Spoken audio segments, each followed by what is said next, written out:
Hi, so in this video, I'm going to show you how to add UDOIT link to your left side global navigation menu.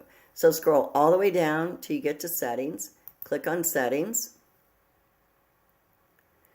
then click on navigation. And in this case, we're going to scroll all the way down. Now there's two versions of UDOIT lurking in here. The one, let me get to the one that you don't use. This one. Okay, so this UDOIT cloud, don't use this one because nothing will happen if you install it. Let's look for this one, the 3.0. So click on the three dots, click enable, hit save. And in this case, we do not have to refresh. It should be now on this, here it is right here.